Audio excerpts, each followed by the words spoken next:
I come from Texas and Oklahoma, where stuff was, it was cowboy boots and, belt buckles. And They became the nation's finest duo and took home every trophy. Together, they sold 30 million albums.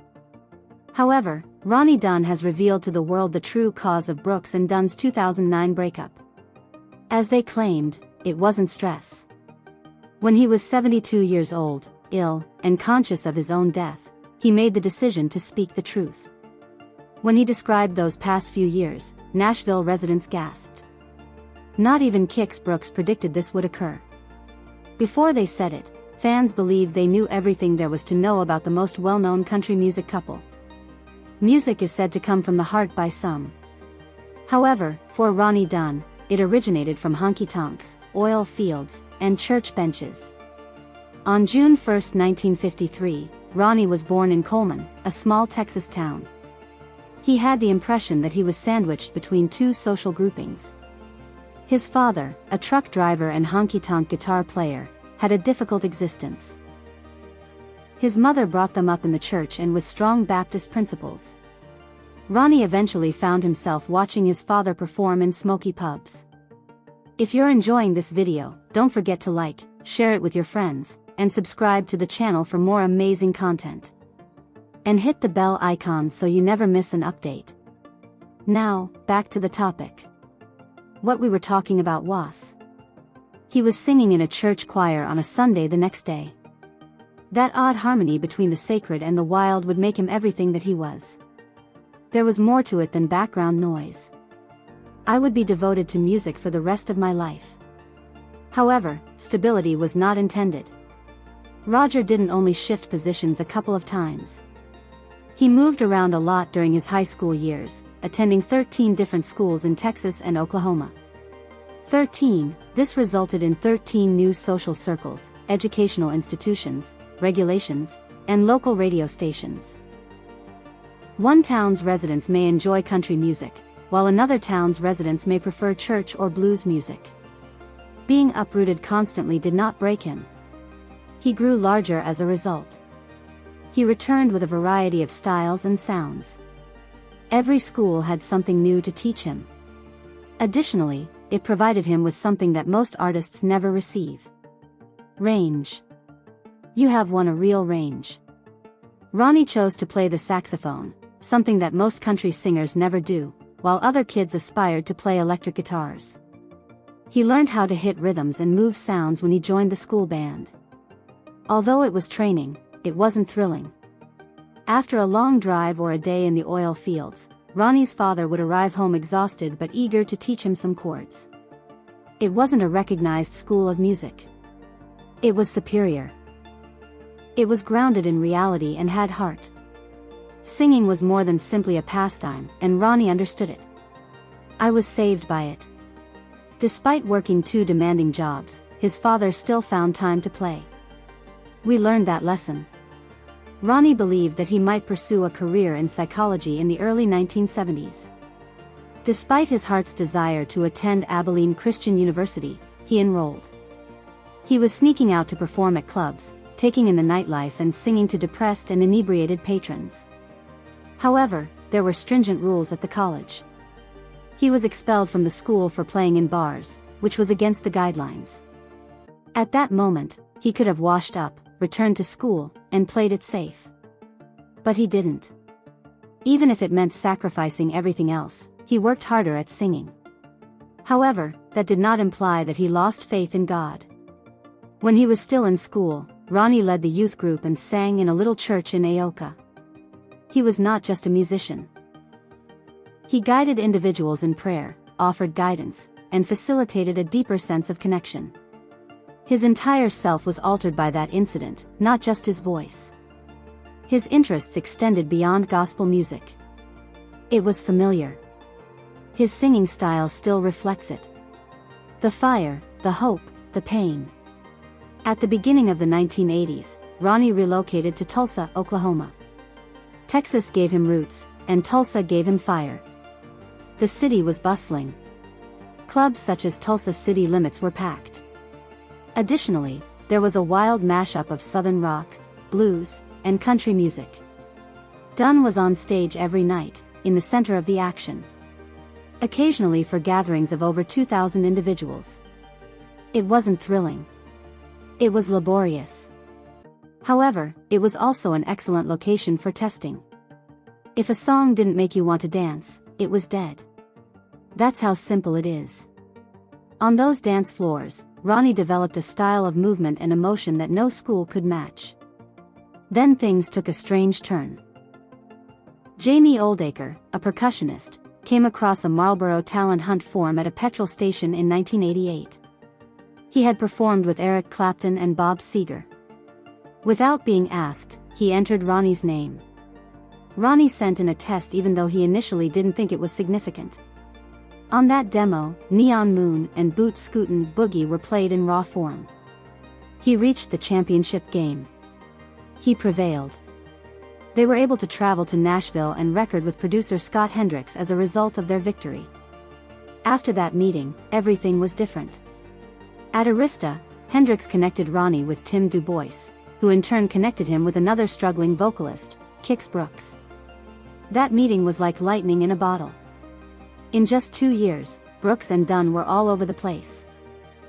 But before the #1 singles, the venues, and the prizes, there were years of rejection. Ronnie released 2 tracks after signing with Churchill/MCA at the start of the 1980s. First up was It's Written All Over Your Face, followed by She Put the Sad in All His Songs. Both songs peaked at number 59. It's not enough, but not horrible. Even though no one seemed to care, Ronnie continued to put in a lot of effort. He wrote songs, performed live, and remained involved in the game. 2 men in their 40s were on the verge of quitting their solo jobs in 1990. Ronnie Dunn was a Texas singer with a gospel heart and a large voice. Kix Brooks, a Louisiana musician, was renowned for his exuberant enthusiasm. Both had been attempting to become famous for years.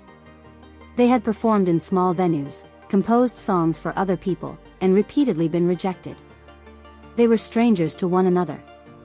They had no desire to locate a mate. However, destiny had other plans. Record producer Tim Du Bois saw something that neither of them did that same year.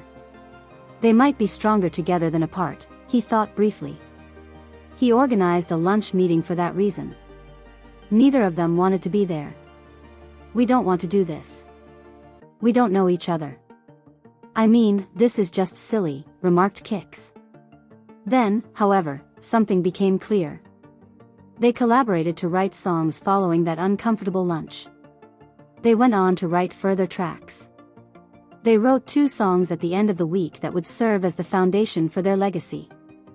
On August 13, 1991, Brooks and Dunn published Brand New Man. When the album was released, it was a huge hit. They were Neon Moon, My Next Broken Heart, Boot Scootin' Boogie, and Brand New Man. Each of the 4 immediately rose to the top of the national rankings. Neon Moon became a new song about heartbreak, and people all over America started line dancing to Boot Scootin' Boogie. In the United States, it sold over 7 million copies. Alone. That was a first for country music, but it was only the beginning. Their ability to mix things up was what made them popular, not simply their hit songs. His emotive and fluid voice has the power to transform any ballad into a prayer. Kix was strong, fierce, and endearing. Although it wasn't their intention, their voices did blend together. Kix could light up the stage, while Ronnie could make a slow song seem amazing. In a range of nearly 3 octaves, they were able to combine emotion and intensity in a way that no one else could. They even wrote quickly and animatedly. Within days of meeting, they wrote My Next Broken Heart and Brand New Man. On his own, Ronnie created Neon Moon and Boot Scootin' Boogie. After searching their entire lives, they at last discovered the artistic match. As their fame increased, so did their accolades. Over 30 million copies of Brooks and Dunn's songs have been sold worldwide.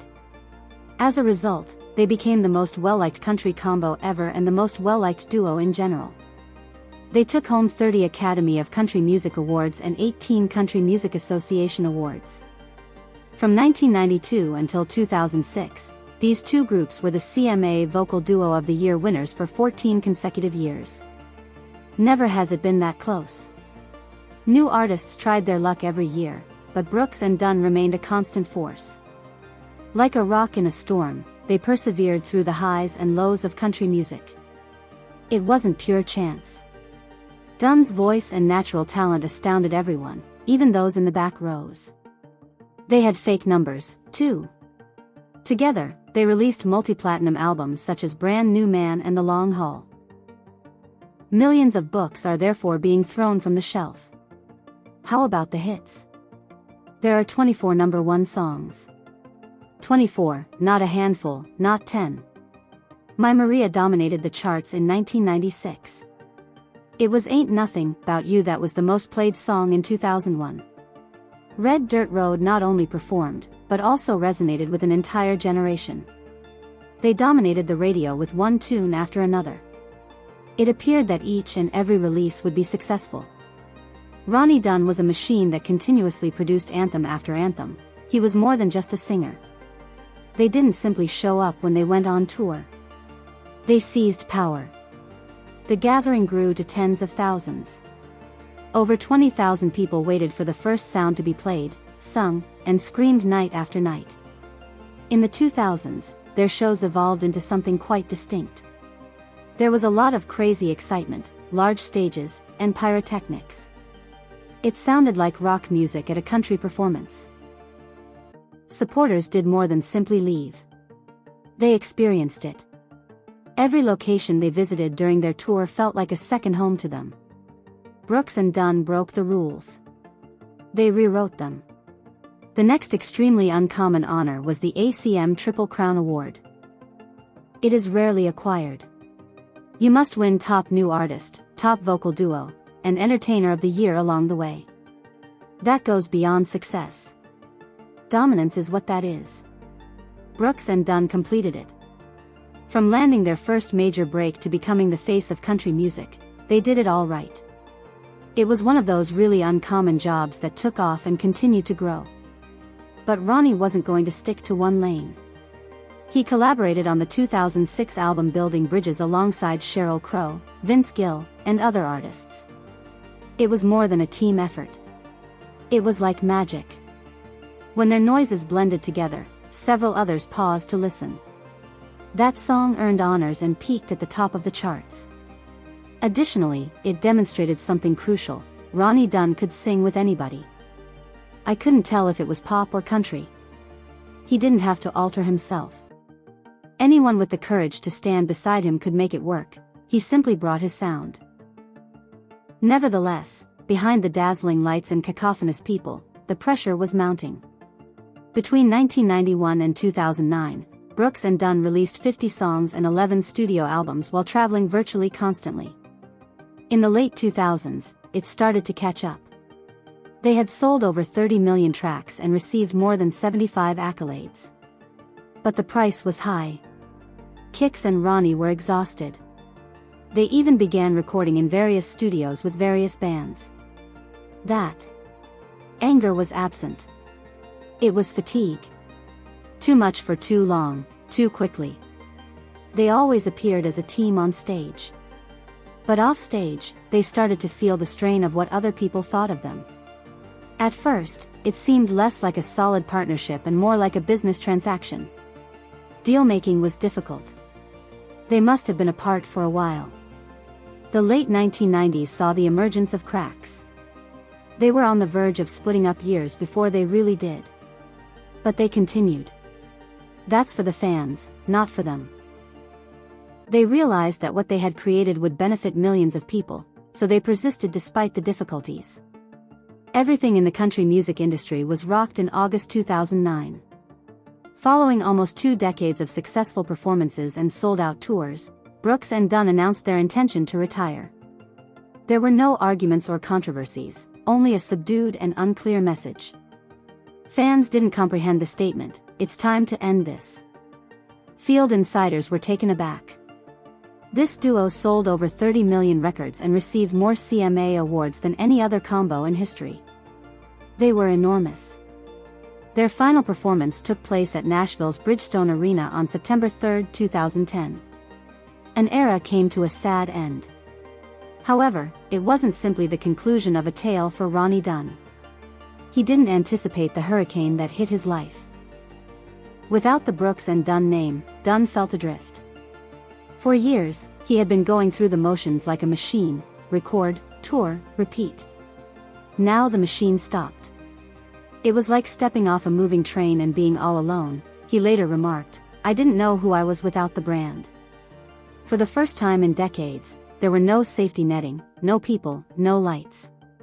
He released music on his own, but it wasn't the same. He began to question his writing, his style, and even his personal value. What had been a powerful belief started to crumble. They were rejected after that. He was not given much attention by country radio, which formerly adored him. The charts now featured a large number of younger sounds, looks, and names. It stung a lot. One witness stated, Dunn was no longer the voice of the moment. He simply felt that he was no longer significant, and he had no desire to become renowned. It was the worst period of his career, he claimed. A man who had contributed to the sound of contemporary country music was saddened by being marginalized. The silence grew.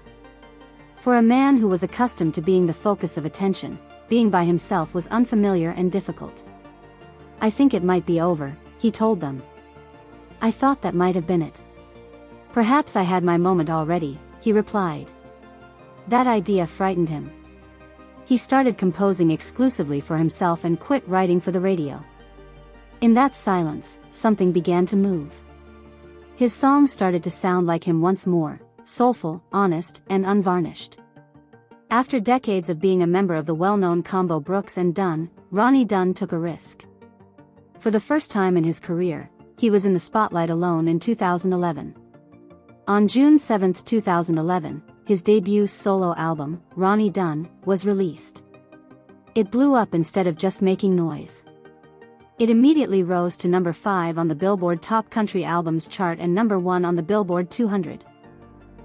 In the first week, almost 45,000 volumes were sold. The first single, Bleed Red, peaked at number 10 on the Billboard Hot Country Songs chart and was a huge surprise hit. Even bizarre is the fact that the song wasn't written by Dunn. Rarely did that occur. However, its message of reconciliation, forgiveness, and peace resonated. The United States was still struggling following a severe downturn. People wanted to hear the truth, and Dunn delivered it with a voice that was still powerful.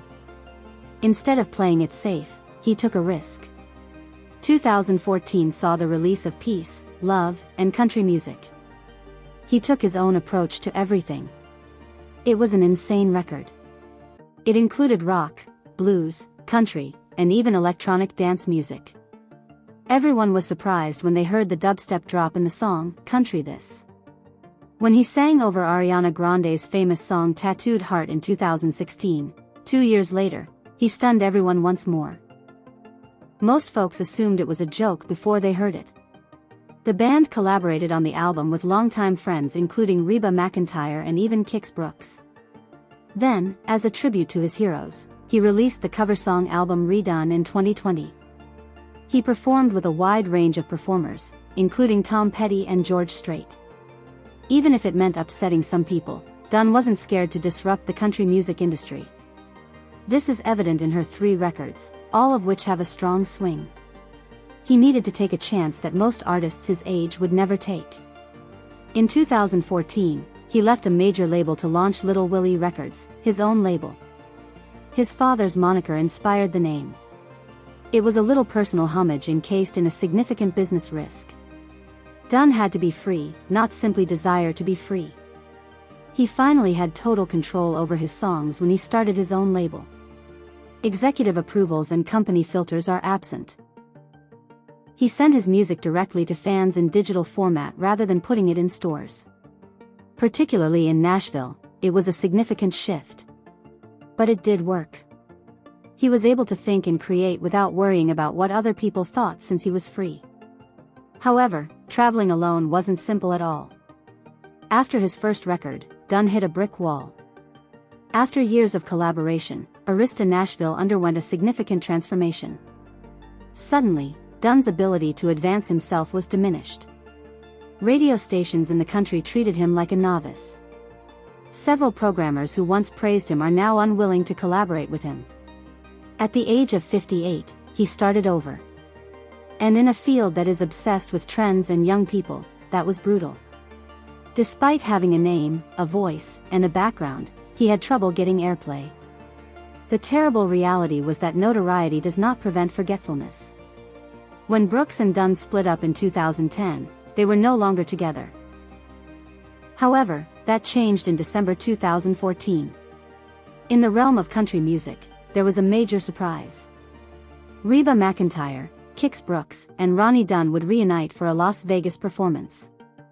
It was called Together in Vegas. It seemed as though the past had come to life when the spectacle debuted in June 2015 at Caesars Palace's Coliseum. They still shared a spark, but it was considerably more intense than it had been. Many others hurried in to witness it. It sold more than 300,000 tickets and earned more than $50 million by 2017.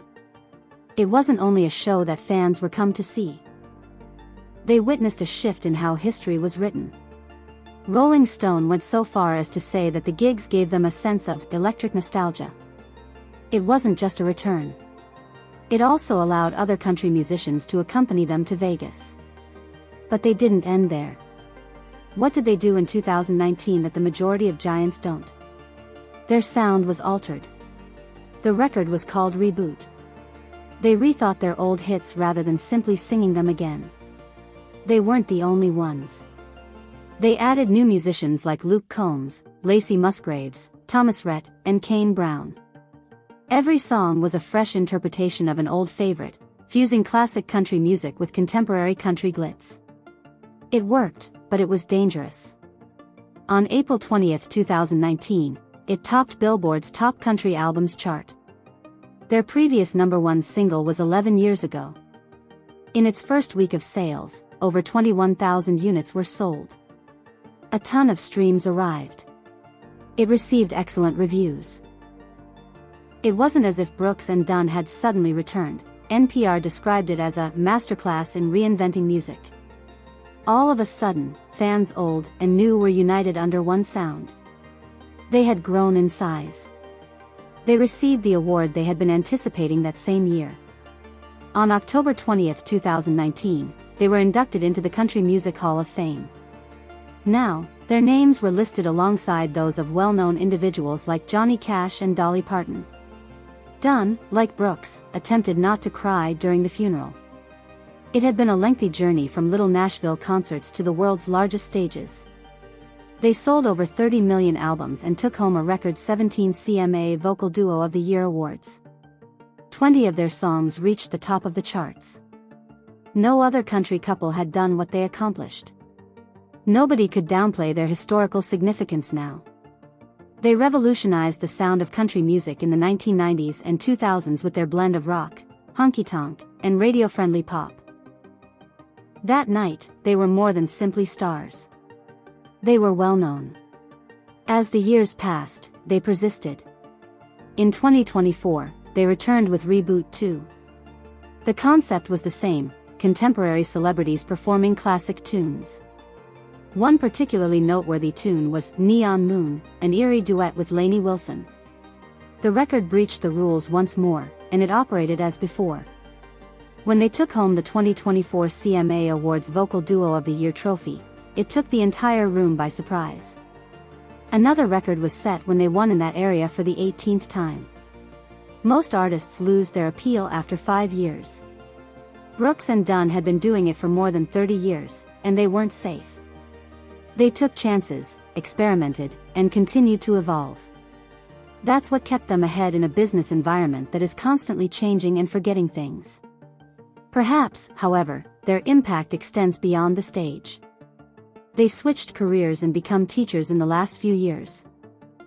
Ronnie Dunn has expressed his desire to assist up-and-coming artists in gaining recognition. It has also been more than simply discussion.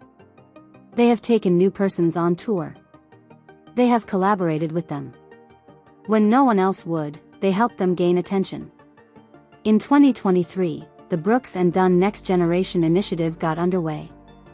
It provided assistance, guidance, and resources to artists attempting to succeed in a challenging industry.